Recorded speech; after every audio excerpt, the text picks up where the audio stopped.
Oh, Twitter banned Buhari, baby. They didn't ban me. Why are you talking to me? You're not saying anything about paying for my food. You're not. Why are you occupying free space? I don't like that.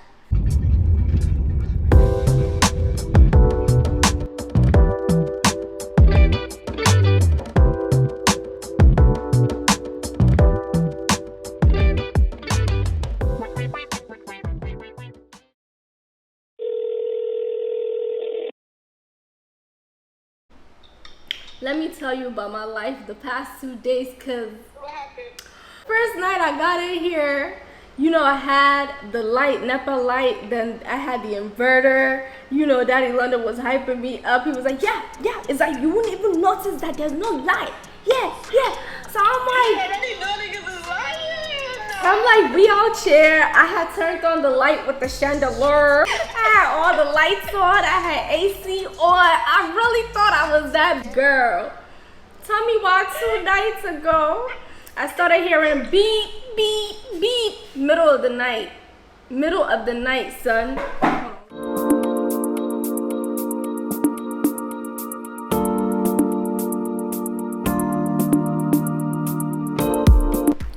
Okay, so tell me why I just came from running errands, right? I went to go buy water and I went to go buy some food. So I meet this guy on my shiny head.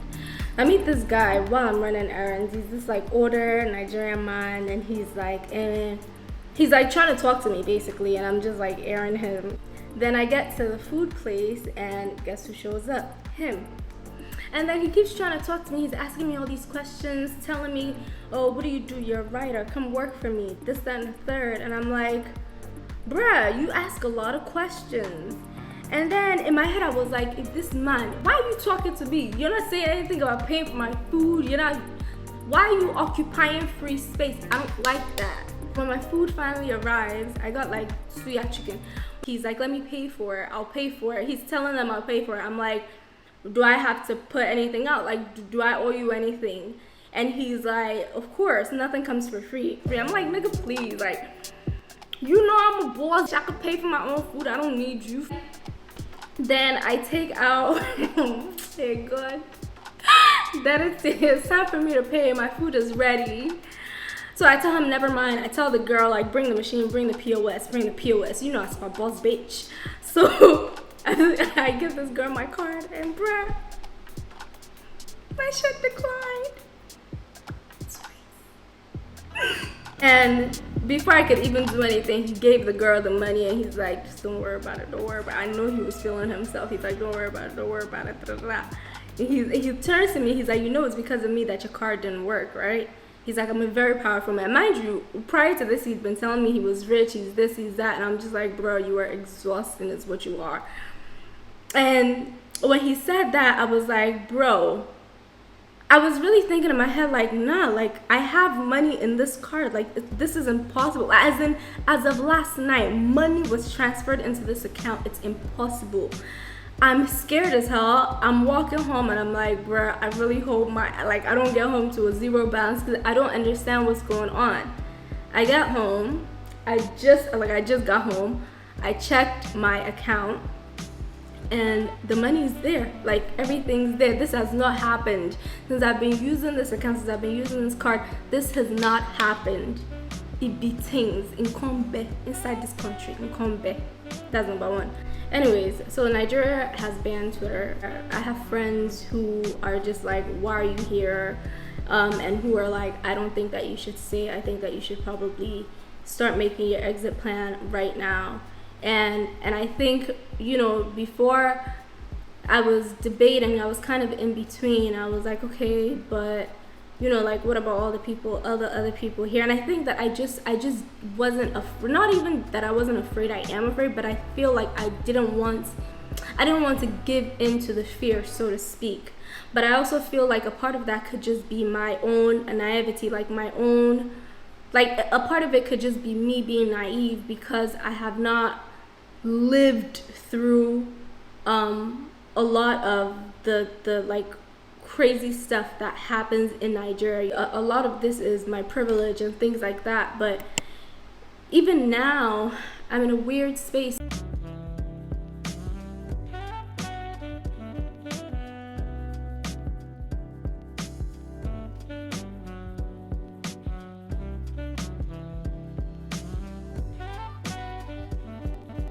It's like, what about all of the people that can't get out of this country?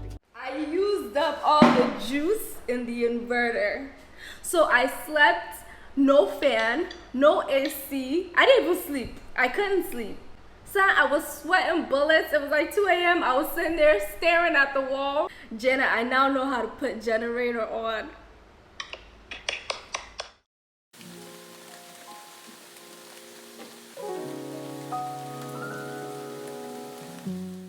Easy for me to have this attitude of I don't care, or I don't side note or tangent.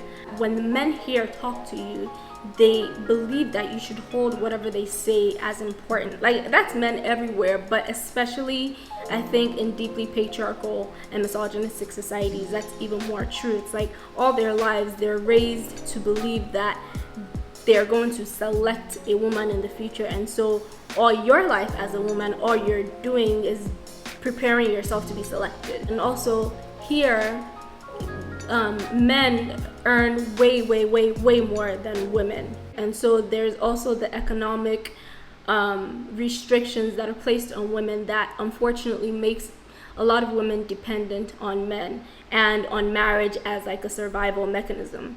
But I'm recognizing that it's easy for me to not care so much about male opinion, or like if I was wearing something and a man was to walk by and call me an asho, I really don't care. I don't care what you call me as long as you don't touch me. That's my business. I'm realizing how easy it is for me to be dismissive of a lot of things because I didn't grow up under that pressure.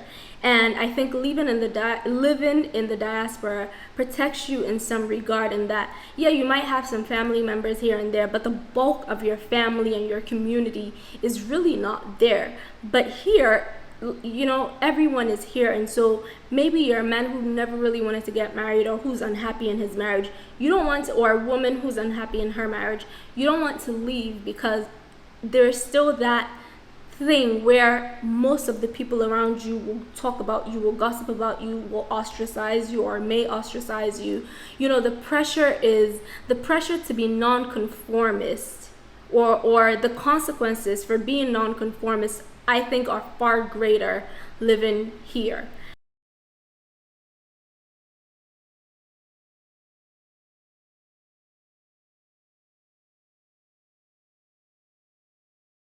What I'm realizing about our conservative nature is that all it is just a mask. It's frustrating because it's just like, who is it benefiting?